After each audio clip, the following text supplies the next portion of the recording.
네, 성경 말씀 보겠습니다. 성경 말씀은 마태복음 5장 3절이야 12절 말씀 제가 봉독하도록 하겠습니다. 심령이 가난한 자는 복이 있나니 천국이 그들의 것이며 애통하는 자는 복이 있나니 그들이 위로를 받을 것이며 온유한 자는 복이 있나니 그들이 땅을 기업으로 받을 것이며 의에 줄이고 목마른 자는 복이 있나니 그들이 배부를 것이며 긍휼히 여기는 자는 복이 있나니 그들이 긍휼히 여김을 받을 것이며 마음이 청결한 자는 복이 있나니 그들이 하나님을 볼 것이며 화평하게 하는 자는 복이 있나니 그들이 하나님의 아들이라 일컬음을 받을 것이며 의를 위하여 박해를 받은 자는 복이 있나니 천국이 그들의 것임이라. 나로 말미암아 너희를 욕하고 박해하고 거짓으로 너희를 거슬러 모든 악한 말을 할 때에는 너희에게 복이 있나니 기뻐하고 즐거워하라. 하늘에서 너희의 상이 큼이라. 너희 전에 있던 선지자들도 이같이 박해하였느니라. 아멘. 네, 오늘은 산상수훈 8복 가운데에서 세 번째 복에 대해서 살펴봅니다. 첫 번째 복은 심령이 가난한 자는 복이 있나니 천국이 저들의 것이라고 하는 복이었고요. 두 번째는 애통한 자는 복이 있나니 저희가 위로를 받을 것입니다. 그랬습니다. 오늘은 세 번째 복, 온유한 자의 복에 대해서 함께 생각을 합니다. 다른 사람과 다투지 않는 사람, 큰 소리를 내지 않는 사람, 참 화를 낼 법도 한데 화를 내지 않는 참 그런 분들이 있습니다. 성품이 부드럽고 온화한 그러한 사람들, 그런 사람들을 온유한 자다 그렇게 말합니다. 이 사람은 참 온유한 사람이야 그럴 때에는 그런 면을 말하죠. 그 대표적인 사람을 성경에서 찾아보면은 제가 볼 때는 이삭이 그 대표적인 사람이라고 볼 수 있을 것 같습니다. 이삭은 가나안에서 이제 유목 생활을 했죠. 자기 아버지 아브라함과 함께 유목 생활을 하다가 자기 아버지 아브라함이 하나님 나라로 갔습니다. 그랬더니 그곳에 살던 사람들, 이 그랄 지역에서 있었는데 그곳에 있던 사람들이 아브라함이 있을 때는 안 하던 짓을 하는 겁니다. 아브라함이 팠던 우물들을 다 메꾸어 버리는 거예요. 이것은 이삭 보고 나가라 하는 거죠. 그래서 이삭이 다른 곳에다가 이제 우물을 팝니다. 그랬더니 이번에는 그 우물을 빼앗아 버립니다. 우물을 메꿀 때는 그냥 조용히 나가라 하는 뜻이죠. 우물을 이제 빼앗는 것은 위협하는 겁니다. 안 나가면은 어떻게 될 거야 하고 협박하는 거죠. 그래서 다른 곳에 가서 또 우물을 팝니다. 쫓아와서 또 그것을 빼앗아요. 다른 곳에 가서 또 우물을 팝니다. 또 빼앗아요. 또 우물 팝니다. 마침내 이 사람들이 포기를 합니다. 이 녀석은 우물을 메꿔버려도 아무 소리 안 하고 우물을 빼앗아도 아무 소리 안 하고 딴 데 가서 또 우물 파고 이건 도대체 속이 있는 건지 없는 건지 모르겠지만 우리가 이길 대상은 아니다. 그렇게 판단이 갔던 모양이에요. 어떻게 합니까? 마침내 그들의 왕 아비멜렉이 찾아오죠. 야, 이제 우리 그만하자. 우리 이제 그만할게. 화해하자. 그리고 축복을 하고 헤어집니다. 우물 하나 더 파죠. 우물을 파고 그곳에 이름을 붙입니다. 부엘세바. 7개의 우물, 맹세의 우물 그런 뜻이에요. 그래 네가 그 맹세했지? 7이라는 것은 완전수입니다. 하나님께서 이제 끝내주셨구나. 완전한 평안을 나에게 주셨구나. 그런 뜻입니다. 아무리 시비를 걸어도 다투지 않습니다. 양보해버려요. 마침내 그들이 포기하고 말 때까지 또 양보하고 누가 이기냐 하는 것 같습니다. 그런데 이삭이 그렇게 양보한 것이 힘이 없어서 그런 것은 아니죠. 그들과 싸우지 못해서 이삭이 포기하고 또 이제 딴 데 가서 또 새로운 우물 파고 그런 게 아닙니다. 이삭의 성품 때문입니다. 온유함이죠. 그들과 맞서서 싸울 수도 있었겠지만은 그렇게 하지 않습니다. 손으로 악을 이긴 사람, 그 온유한 성품으로 이 블레셋 사람들을 정복한 자가 바로 이삭입니다. 그래서 이삭은 참 이 온유함이라는 것은 참 좋은 성품이고 또 우리가 가져야 될 또 그런 것이기도 하죠. 그런데 예수님께서 팔복을 말씀하시던 그때, 예수님께서 일하시던 그때에 온유함이라고 하는 것은 그러한 그 넓은 마음, 너그러움, 포용 그런 것을 뜻하지를 않았습니다. 일종의 비굴함으로 여겨졌어요. 착한 사람은 바보로 보이던 그런 시대였다 하는 겁니다. 억울한 일을 당해도 힘이 없어서 반발하지 못하는 것. 이게 온유함이에요. 그 당시에 여겼던 온유함. 그런데 예수님께서 뭐라 그럽니까? 온유한 자가 복이 있다. 그렇게 말씀을 합니다. 온유한 자가 되라고 하십니다. 오늘 본문 5절에서 온유한 자는 복이 있나니 그들이 땅을 기업으로 받을 것이라. 온유한 자가 되라. 그들이 복이 있는 자들이다. 그들이 땅을 기업으로 받는 자들이다. 땅을 기업으로 받는 복을 온유한 자가 받는다. 그 뜻이죠. 여기에서 우리가 먼저 알아야 될 것이 하나 있습니다. 그것은 바로 이 온유함은 예수님의 성품이라는 거예요. 마태복음 11장 29절이나 30절에 보면은 나는 마음이 온유하고 겸손하니 나의 멍에를 메고 내게 배우라. 그리하면 너희 마음이 쉼을 얻으리니 이는 내 멍에를 싣고 내 짐은 가벼움이라. 나는 마음이 온유하고 겸손하다. 이걸 너희가 배워라. 그러시는 겁니다. 나는 온유한 자다. 그리고 예수님께서는 그 온유한 자로서 십자가의 길을 가셨죠. 예수님께서 겟세마네 동산에서 정말 피를 토하는 그런 기도를 하셨습니다. 땀방울이 변해서 피방울로 변하는 그런 간절한 기도. 이 십자가를 지시기 위한 그 간절한 기도를 마친 후에 가룟 유다가 찾아오죠. 악한 무리들을 데리고 찾아옵니다. 그때 베드로가 칼을 뽑습니다. 예수님을 지키겠다고 하는 그 열망으로 칼을 확 뽑습니다. 예수님이 뭐라 그럽니까? 칼을 도로 집어넣어라. 칼을 가지는 자는 전부 칼로 망한다. 이 말씀을 하시고 그냥 아무 저항도 하지 않고 그들을 따라갑니다. 대제사장 가야바의 뜰에서, 그리고 빌라도의 법정에서, 또 헤롯의 왕궁에서, 다시 빌라도의 법정으로 그냥 이리 끌려가고 저리 끌려가시는 그런 그 과정 속에서도 한 번도 저항을 하지 않으십니다. 그냥 묵묵히 그 길을 가시죠. 십자가를 지셨습니다. 그렇게 십자가를 지신 예수님에 대해서 베드로가 이렇게 증언을 합니다. 베드로전서 2장 22절에 24절에 보면은요, 그는 죄를 범하지 아니하시고 그 입에 거짓도 없으시며 욕을 당하시되 맞대어 욕하지 아니하시고 고난을 당하시되 위협하지 아니하시고 오직 공의로 심판하시는 이에게 부탁하시며 친히 나무에 달려 그 몸으로 우리 죄를 담당하셨으니 이는 우리로 죄에 대하여 죽고 의에 대하여 살게 하려 하심이라.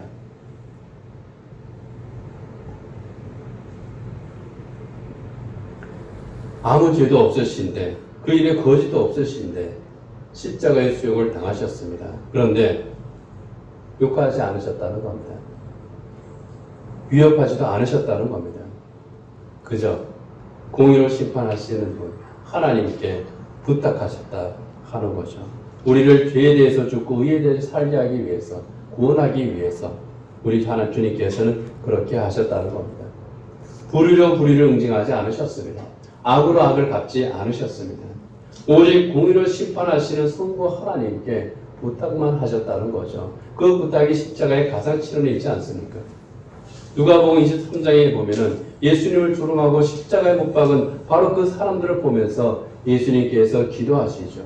아버지여 저들의 죄를 사하소서. 저들은 자기들의 하는 일을 알지 못합니다. 예수님에게 침을 뱉고 예수님을 때리고 예수님을 못을 박은 바로 그들, 예수님의 옷을 제비 뽑아서 나누고 있는 바로 그들을 보면서 예수님께서 저들의 죄를 용서해 주십시오. 우리 예수님께서 십자가 위에서 하나님께 부탁한 것은요, 이 십자가에 나를 못 박아 죽이는 저 악한 무리들을 하나님 응징하여 주십시오. 하늘에서 불을 내려서 모두 다 태워버려 주십시오. 그런 그 부탁이 아니었습니다. 저들의 죄를 용서하여 주십시오. 이것이 예수님께서 하신 부탁입니다. 이것이 예수님의 온유함이죠. 그리고 고린도후서에도 보면은 예수님의 온유하심에 대해서 이렇게 말을 합니다. 우리 주 예수 그리스도의 은혜를 너희도 알거니와 부유하신 이로써 너희를 위하여 가난하게 되시면 그의 가난함으로 말미암아 너희를 부유하게 하려 하심이라. 예수님의 그 온유하심의 그 이유, 그 목적이 무엇이냐 하는 겁니다. 너희를 부유하게 하기 위해서 가난하게 되셨다는 거예요. 여기에 너희는 그리스도인들이죠. 부유하게 한다는 것은 영적인 부유함입니다.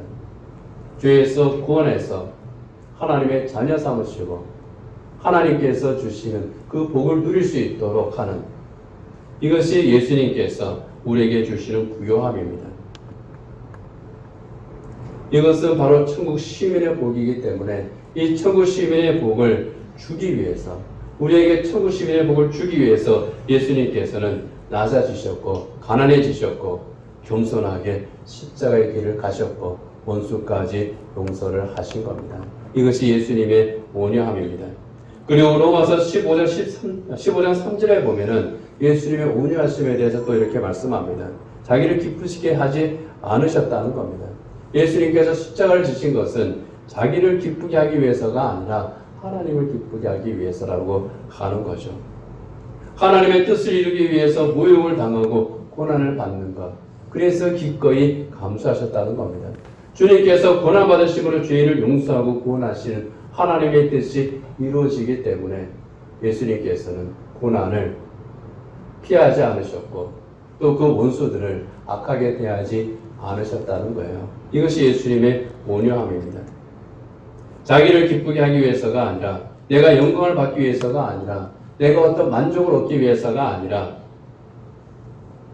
하나님께서 그것을 원하시기 때문에, 하나님의 길을 가는 자의 삶이기 때문에 예수님께서는 이 온유하심으로 십자가의 길을 가신 겁니다.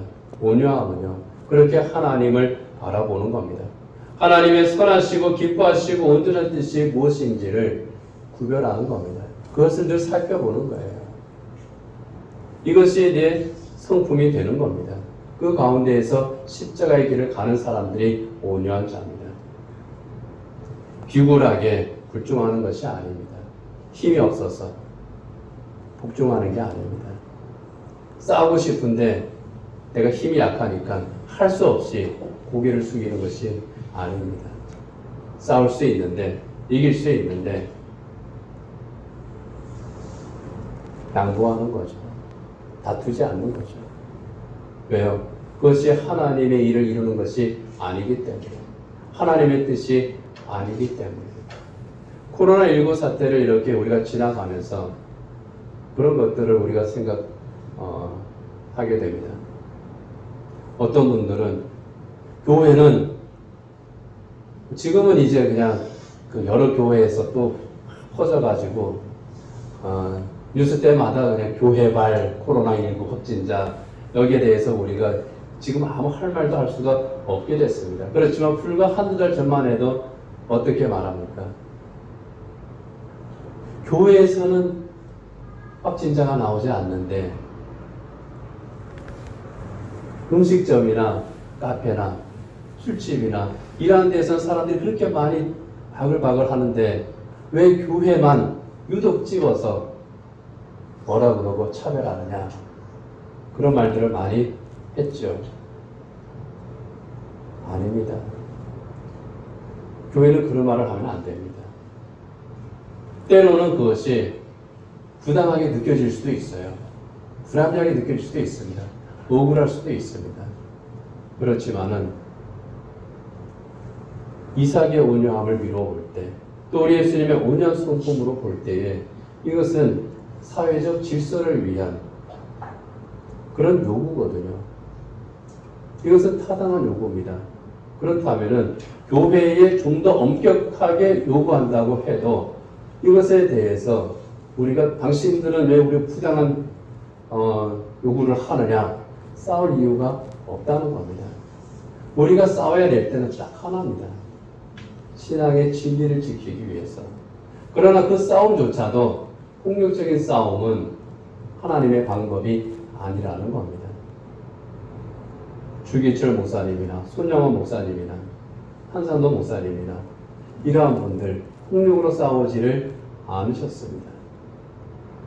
하나님의 법대로 싸워야 되는 거예요. 그것이 바로 온유함입니다. 하나님께서 기뻐하시는 것이 무엇인가? 그것을 찾는 겁니다. 자기에게 돌을 던지는 자들, 복음을 전하는 것 때문에 사람들이 둘러싸서 돌을 던졌습니다. 그 돌을 맞으면서 그 돌을 맞고 죽어가면서 스데반이 우리 주님에게 기도했죠. 뭐라고 기도합니까? 예수님께서 십자가에서 기도하신 그 기도를 하잖아요. 저들의 죄를 용서해 주십시오. 저들이 자기들 무슨 일을 하는지 알지 못합니다. 이것이 바로 온유한 자입니다. 다른 사람들이 만나기를 꺼리는 사울, 나 이제 좀 변했습니다. 그렇게 찾아온 사울, 다른 교인들은 전부 다 꺼려했습니다. 그때 그 사울을 포용한 사람이 바나바죠. 이게 온유함입니다. 아들을 죽인 원수를 용서하고 주님의 사랑으로 양자 삼은 손영원 목사님, 이러한 분들이 바로 온유한 자입니다. 예수님의 마음을 품은 이 온유한 자들, 그들이 받는 복이 땅을 기업으로 받는 것이라고 우리 주님께서는 말씀을 하고 있습니다. 땅을 기업으로 받는다고 하는 것은요, 땅을 차지한다는 겁니다. 본문에 좀 더 가까이 이제 번역을 하면은 땅을 차지한다, 그렇게 됩니다. 이스라엘 민족이 이집트의 노예 생활에서 해방이 됐습니다. 광야 생활을 지나 가나안으로 들어갔습니다. 그때의 이 이스라엘 민족은 지파별로 땅을 분배하죠. 요단강을 중심으로 해서 동쪽과 서쪽에 각 지파별로 땅을 분배합니다. 그리고 다시 가문과 개인이 또 땅을 받죠.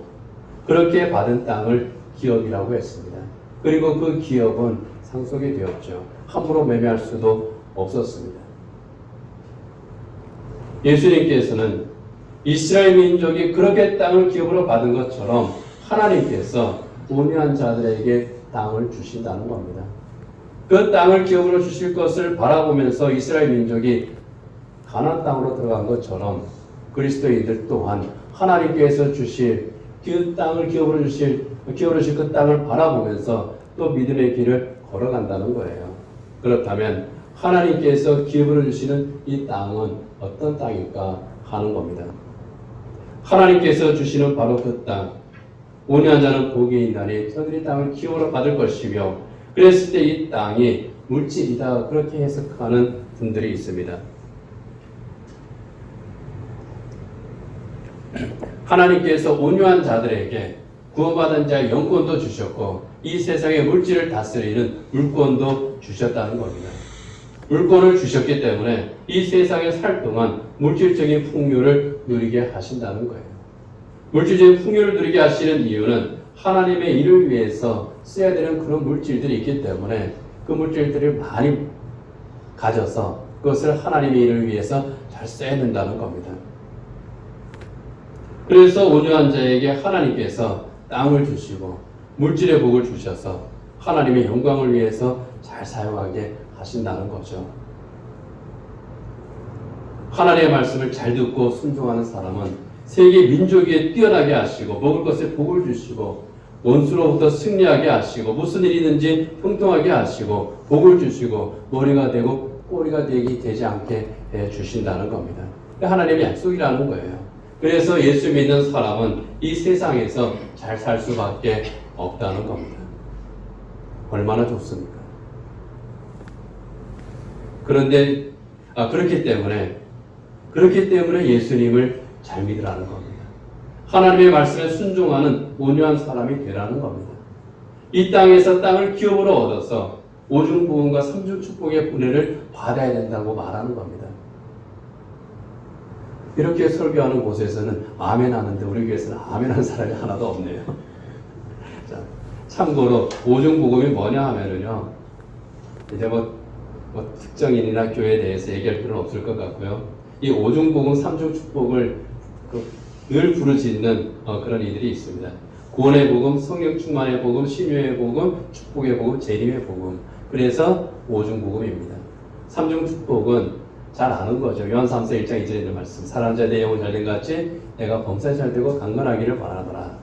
요 이제 세 가지죠. 영혼이 잘되는 것은 영혼이 구원받아서 영적으로 풍성한 삶을 사는 것. 범사에 잘되는 것은 모든 일이 합력하여 선을 이루는 그런 삶을 통해서 풍요로워지는 것. 그러니까 부자 되는 것. 그리고 강건하다고 하는 것은 육체의 질병에서 치유되는 건강의 축복. 그래서 예수 믿고 3년 안에 부자가 안 되면 그 사람은 예수를 제대로 안 믿은 거다 라고까지 주장을 하는 그런 일들도 있었습니다. 마치 이 세상에서 땅을 차지하고 부자가 되는 것이 온유한 자의 복이라고 말하는 것 같습니다. 그렇지만 아닙니다. 예수님께서 말씀하시는 땅을 기업으로 받을 것이라고 할 때에 그 땅은 이 세상의 토지나 물질이 아니라는 겁니다. 한때 광고에서 부자 되세요 한 것처럼 예수 믿고 부자 되세요 그렇게 이제 전도하는 그런 그 사람들도 있었습니다. 예수 믿고 부자 되세요. 부자 되면 좋죠. 돈이 많으면 좋죠. 그렇지만은 이 부자는 이 세상의 물질적인 부자를 의미하는 것이 아니라는 겁니다. 예수님께서 말씀하시는 그 땅은 주님께서 영광 가운데 다시 오시는 그 재림의 날에 성취되는 새하늘과 새 땅입니다. 하나님 나라입니다. 구원받은 하나님의 자녀들을 위해서 예비하신 그 하나님의 나라, 이 하나님의 나라를 하나님의 상속자로서 받게 된다는 겁니다. 그것이 예수님께서 말씀하시는 복이에요. 로마서 8장 17절에 보면은 자녀에는 또한 상속자 곧 하나님의 상속자요 그리스도와 함께한 상속자니 우리가 그와 함께 영광을 받기 위하여 고난도 함께 받아야 할 것이라고 말씀하고요. 갈라디아서 4장 7절에 보면은 그러므로 내가 이후로는 종이 아니요 아들이니 아들이면 하나님으로 말미암아 유업을 받을 자니라. 하나님께서 예비하신 하나님 나라를 유업으로 받는다는 겁니다. 그것이 그리스도인에게 주시는 하나님의 기업입니다. 그래서 성도들은요, 이스라엘 민족이 하나님께서 그들에게 기업으로 주시는 땅 가나안을 바라보면서 광야의 길을 갔던 것처럼 우리 하나님께서 그 자녀들에게 이 성도들에게 상속하시는 기업 이 하나님 나라를 바라보면서 이 세상 길을 믿음으로 걸어가는 겁니다. 요즘 아파트 값이 엄청나게 올랐죠. 며칠 전 뉴스에 보니까 강남의 어떤 지역은 평당 1억 원이 넘는다고 합니다. 그래서 12평짜리 아파트가 13억, 14억 한다고 하는 그러한 뉴스를 봤습니다. 그런데 그래도 매매가 이루어진다는 겁니다. 희한한 일이에요. 어떤 부동산 전문가는요, 제가 재작년에 들었는데요. 그때 이제 시세로 해서 강남 그때도 이제 막 들썩들썩할 때 앞으로 20배는 더 오릅니다 그러더라고요. 돈 있는 분은 그러니까 지금 강남 땅값 올랐다고 해서 그러지 마시고 그냥 1억 평당 1억짜리 사세요. 그러면은 부자 될 겁니다. 근데 그게 참 그렇죠. 그 평당 1억짜리를 거기에서 들어가서 이제 살게 되면은 얼마나 더 행복할까 그런 생각도 사실 들어요. 그래도 사람들은 어떻게든 좋은 곳에 집을 장만하려고 노력을 합니다. 그리고 열심히 돈을 벌고 투자를 하죠. 처음에 돈이 없을 때 월세로 시작합니다. 그러다가 전세로 옮깁니다. 그리고 집을 사죠. 처음에 24평짜리를 샀다가 그 다음에 목표가 뭐가 됩니까? 33평짜리. 그 다음에 목표가 뭡니까? 48평짜리. 그 다음 목표는요, 64평짜리. 그리고 돈이 더 있으면 한 100평짜리.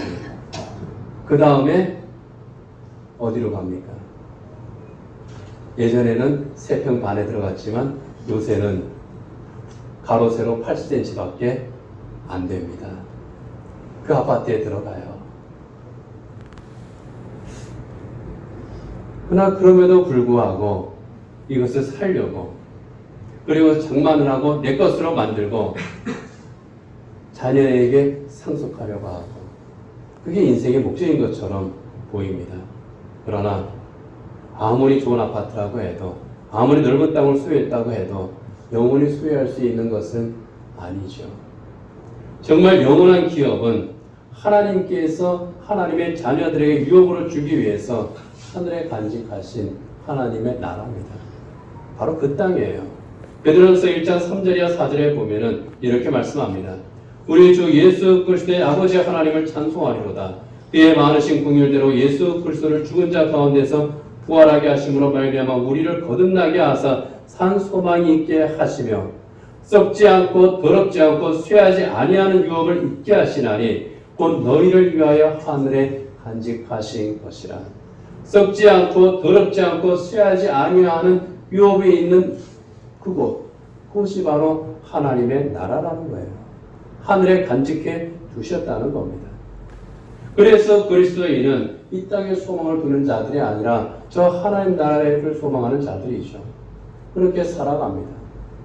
이 땅의 상속자로 살아가는 것이 아니라 하나님의 상속자로 살아갑니다. 내 부모가 남겨줄 그 땅의 크기가 얼마나 되느냐, 그걸 계산하며 살아가는 것이 아니라 저 하늘나라에서 하나님께서 나에게 주실 그 유업이 어떤 것인가, 그것을 기대를 가지고 소망하며 살아가는 자들이 그리스도인입니다. 그래서 이 세상에 투자하지 않고 하나님 나라에 투자하며 살아가야 되는 거죠. 그것이 지혜로운 그리스도인이고 그들이 바로 온유한 그리스도인입니다. 이 세상과 하나님 나라 가운데에서 우리는 어느 것을 기업으로 받아야 되겠습니까? 그리고 우리의 자녀들에게 어느 것을 유산으로 상속해야 되겠습니까? 하나님 나라입니까? 이 세상입니까?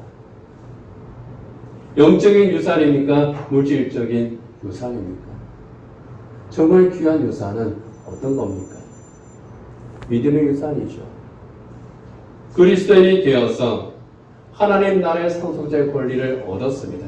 그렇다면 하나님 나라의 상속자로서 하나님의 자녀답게 살아야죠.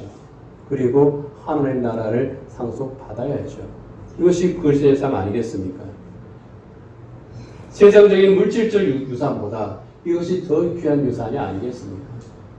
믿음을 남겨주는 것, 믿음 안에서 사는 것, 온유하신 예수님처럼 이 세상을 살면서 저 하늘나라에 그 땅을 기업으로 받게 하는 것, 이것은 그 무엇과도 비교할 수 없는 복된 유산일 줄 압니다. 이 복된 유산을 받는 자가 바로 온유한 자라고 말씀을 하고 계시는 거예요. 그래서 우리는 온유하신 예수님의 마음을 품고 예수님의 마음을 믿음의 유산으로 상속해야 되는 겁니다. 이제 말씀을 맺도록 하겠습니다. 우리는 정말 우리 주님의 십자가로 구원받은 우리는 하나님의 상속자입니다. 그리고 그리스도와 함께한 하나님의 상속자입니다. 그렇다면 우리는 온유하신 예수님을 본받아서 살아가야 될 줄 믿습니다. 이 땅의 영광이나 이 땅의 명예나 이 세상의 재산이 목적이 아닌 정말 영원한 본향 하나님 나라를 사모하면서 하나님 나라의 그 기업을 바라보면서 소망 가운데 살아가는 온유한 그리스도인들로 살아가는 저 여러분 되기를 원합니다. 자, 잠시 이제 기도하고요. 반주에 맞추어서 또 묵상 기도하시기를 바랍니다. 자, 잠시 기도합니다. 하나님 아버지, 예수님께서는 구원받은 그리스도인이 누리는 8가지 복, 그 가운데에서 온유한 자의 복을, 땅을 기업으로 받는 복이라고 말씀하셨습니다. 이 세상에서의 물질적인 풍요가 아니라 하나님 나라, 저 복된 하나님 나라의 복을 말씀하셨습니다. 하나님, 우리가 이 땅에 소망을 두는 자가 아니라 저 하늘나라에 소망을 두고 살아가는 그리스도인 되기를 원합니다. 우리에게 필요한 것들 우리 하나님께서는 늘 공급해 주심을 믿습니다. 그렇기 때문에 우리가 힘써 일하되 그것이 우리의 삶의 목적이 되지 않게 하여 주시옵시고 모든 것 하나님께 맡기며 하나님을 바라보며 또 우리 예수님의 마음을 품고 이 세상을 살아갈 수 있는 저희들 되게 하여 주시옵소서. 네, 반주해 주시기 바랍니다. 이 시간에 우리 하나님 앞에서 우리 자신을 잠시 돌아보시기를 원합니다. 우리의 성품을 한번 돌아보시기를 원합니다. 예수님은 나는 마음이 온유하고 겸손하다고 했습니다. 우리의 마음은 이 예수님처럼 정말 온유하고 겸손한 것인지 우리는 참으로 용서하며 또 포용하는 그러한 마음으로 또 우리가 살아가고 있는지 우리에게서 그리스도의 향기가 풍겨나고 있는지 돌아보기를 원합니다. 우리 하나님께서 온유하다고 인정할 수 있는 그런 저희들이 되기를 또 교회에서 온유함의 열매를 맺을 수 있는 저희들이 되기를 이 사회에서 우리의 온유함으로 우리 주님이 드러날 수 있으며 또 우리의 온유함으로 생명의 열매를 맺을 수 있기를 원합니다. 우리 하나님 앞에서 그것을 돌아보면서 하나님 나라를 유업으로 상속받은 자로서 온전히 살아갈 수 있기를 잠시 기도하시기 바랍니다.